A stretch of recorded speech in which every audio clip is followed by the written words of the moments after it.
بسم اللہ الرحمن الرحیم۔ دنیا کی قدیم ترین مذہبی تاریخوں کو اگر ہم دیکھیں تو ایرانی تہذیب اس طور پر بہت جداگانہ حیثیت رکھتی ہے کہ اس کو دنیا کے قدیم ترین ممالک اور تہذیبوں میں شمار کیا جاتا ہے۔ اسی طرح جہاں مصر اور عراق اور عرب اور ہندوستان مذاہب کی آماج گاہیں ہیں کہ یہاں نئے نئے مذاہب اور ان کے ماننے والے وجود میں آئے، وہیں پر ایرانی تہذیب اور اس علاقے کے لوگ بھی اس سے کسی سے پیچھے نہیں ہیں۔ چنانچہ آج ہم ایران کے قدیم مذاہب پر بات کریں گے۔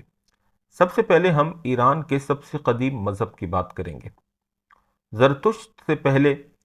یاد رہے کہ زرتشت کا تذکرہ ہم آپ کے سامنے آگے مستقل عنوان کے تحت بیان کریں گے۔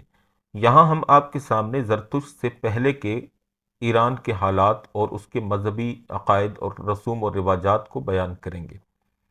زرتشت سے قبل ایران میں کون سا مذہب رائج تھا، اس کے صحیح خد و خال پیش کرنا ہمارے لیے بہت مشکل ہے۔ جیسا کہ ایران کے نام سے ظاہر ہے کہ اس ملک میں آریہ وسط ایشیا سے نقل مکانی کر کے آباد ہو گئے تھے، جس طرح کہ ان کی ایک شاخ ہندوستان کی سرزمین پر آباد ہو گئی۔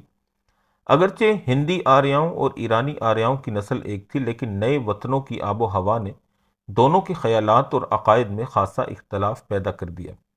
ان کے طرز معاشرت اور رسم و رواج بھی ایک دوسرے سے مختلف ہو گئے۔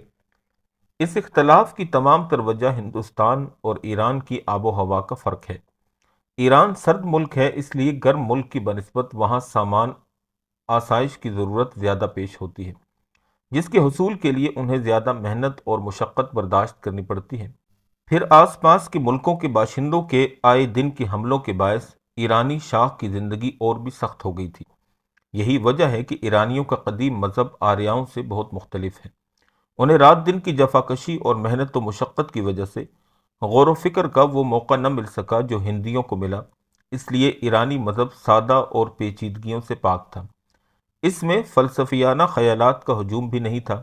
ان میں نہ تو کوئی معاد کا عقیدہ تھا اور نہ ہی وہ ہندیوں کی طرح نروان کے نظریے کے معتقد تھے۔ ایرانیوں کا ذریعہ معاش زراعت تھا۔ آب و ہوا کے غیر معتدل ہونے اور زمین کی زرخیزی کی کمی کے باعث محنت کے باوجود پیداوار نسبتاً کم ہوتی تھی۔ ان کی سب سے بڑی خواہش یہ تھی کہ پیداوار اچھی ہو۔ اس کے لیے سورج کی گرمی، بارش کا پانی اور ہوا کا کم چلنا سب کے سب ضروری تھے۔ یہی وجہ ہے کہ مظاہر پرستی ان کے مذہب کا لازمی عنصر تھا۔ انہیں بارش اور حرارت کی حاصل کرنے کے لیے آسمان اور سورج کی پرستش کرنی پڑتی تھی تاکہ ان کی کھیتی خشک نہ ہونے پائے اور پھر جلد پک بھی سکے۔ فصل کے بڑھنے کے لیے انہیں زمین کی بھی خوشامد کرنی پڑتی۔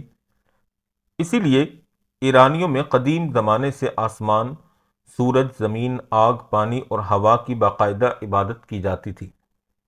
ایرانیوں میں درختوں اور پودوں کی بھی پرستش کیے جانے کا پتہ چلتا ہے۔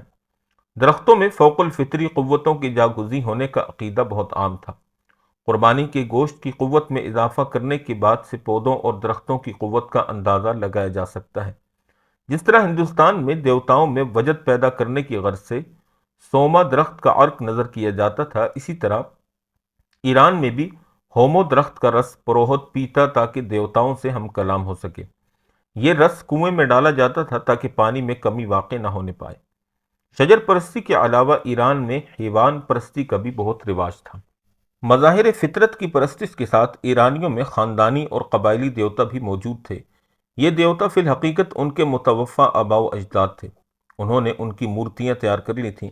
ان کے بت بھی پتھر، مٹی اور لکڑی کے بنائے جانے لگے۔ ان کے آگے بھجن گائے جاتے۔ اس آبا پرستی کے باعث ان میں قدیم مذہبی سادگی کا خاتمہ ہو گیا۔ اسی آبا پرستی کے نتیجہ کے طور پر پروہتی نظام یعنی پنڈتوں کا نظام معرض وجود میں آیا۔ اس طبقہ نے عوام پر اپنے اقتدار کی گرفت مضبوط تر بنانے کے لیے جادو کو ذریعہ بنایا، اور پروہت لوگوں میں یہ خیال پیدا کرنے میں کامیاب ہو گئے کہ وہ دیوتاؤں کے مقرب ہوتے ہیں اور اپنے منتروں کے ذریعے حسب خواہش کام نکال سکتے ہیں، زمین کی پیداوار میں اضافہ کرا سکتے ہیں اور جانوروں کا دودھ بڑھانے پر بھی قدرت رکھتے ہیں۔ خاندانی اور قبائلی دیوتاؤں کے علاوہ ایران میں اور بھی دیوتا تھے جو بہت حد تک ہندوؤں کے دیوتاؤں سے مماثلت رکھتے تھے۔ ان میں سب سے زیادہ مشہور متھرا کا نام کا دیوتا تھا۔ یہ دیوتا ہندوستان میں بھی متھرا کے نام سے پوجا جاتا تھا۔ اس کی پرستش زرتشت کے زمانے کے بعد بھی جاری رہی۔ یہ ابتدا میں سورج دیوتا تھا۔ ہو سکتا ہے کہ یہ لفظ متھرا نہر ہی سے بنا ہو، لیکن کچھ ماہرین اس بات کے دعوے دار ہیں کہ متھرا کے معنی عہد نامے کے ہیں۔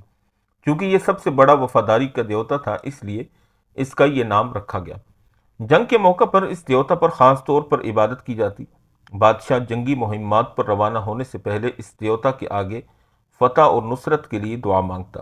متھرا کے بارے میں ایرانیوں کا عقیدہ تھا کہ اگر کسی پر اس دیوتا کی چشم عنایت پڑ جائے تو دشمن لاکھ جتن کرے اس کا بال بھی باقا نہیں کر سکتا۔ یہ دیوتا نہ صرف ایران میں پوجا جاتا تھا بلکہ رومی حکومت میں عیسائیوں کی آمد سے پہلے بھی لوگوں کا معبود بنا رہا۔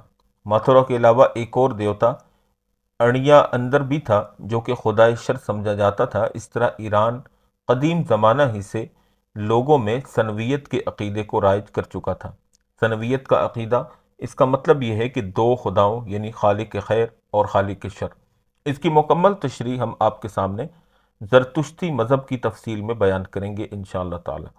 امید ہے کہ آپ کو ایران کے متعلق زمانے قدیم کے عقائد و نظریات کو جاننے اور سیکھنے سمجھنے کا موقع ملا ہوگا۔ اگر آپ کو ہماری ویڈیو پسند آئی ہو تو ہمارے چینل کو سبسکرائب بھی کر دیجئے گا اور اپنی رائے کا اظہار ضرور کیجئے گا اور اپنے دوست و احباب میں شیئر بھی ضرور کر دیجئے گا۔ اللہ پاک ہم سب کا حامی و ناصر ہو۔